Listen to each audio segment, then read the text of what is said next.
आणि यानंतर आता बीड हत्या प्रकरणासंदर्भातली एक माहिती समोर येते। प्रत्येकाला वाटतं आरोपींना फाशी झाली पाहिजे असं धनंजय देशमुखांनी म्हटलंय।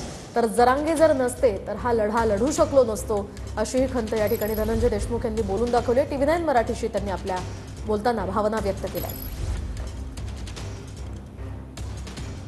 संतोष देशमुख हत्या प्रकरणात सुरेश धस पलटतील हे मी धनंजय देशमुख यांना आधीच सांगितलं होतं। काय सांगाल? अंजलीताई यांना मी या विषयावर सविस्तर बोललं पाहिजे। मी त्यांना बोलेन।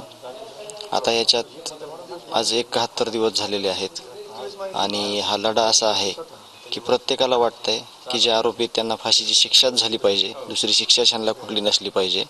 बरं, संजय राऊत असं म्हणतात की धनंजय मुंडे आणि सुरेश धस यांची जी भेट झाली त्या भेटीमध्ये मोठी डील झाली। मला त्यांच्यावर काय बोलायचं नाही, त्यांना त्यांची काय टीका केली ती, पण मला प्रामुख्याने ह्या गोष्टीवर बोलायचं आहे। ज्या दिवशी काही भेटीचा वगैरे विषय झाला पुढं, त्याच्यानंतर 4 प्रामुख्याने गोष्टी समोर आलेल्या आहेत। SITला 17 तारखेला एक पत्र दिलेलं आहे जे अपेक्षित होतं आम्हाला, देशमुख कुटुंबियाला किंवा गावाला। त्याच्यानंतर बाकीचे परत अजून 2 मुद्दे उपस्थित केलेले आहेत आणि SITमध्ये 2 कर्मचारी जे ॲड करायचे राहिले होते त्याचा देखील पाठपुरावा सुरेश अण्णांनी केलेला आहे।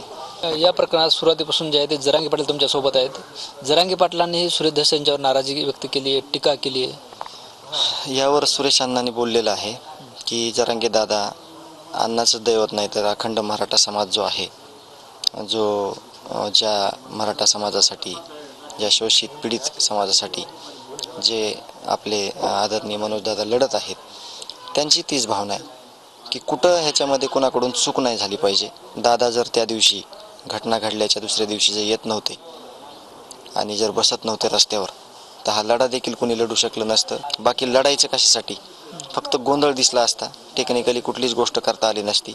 Camera person Appasaheb Morkar, Dnyaneshwar Londhe, TV9 Marathi, Massajog.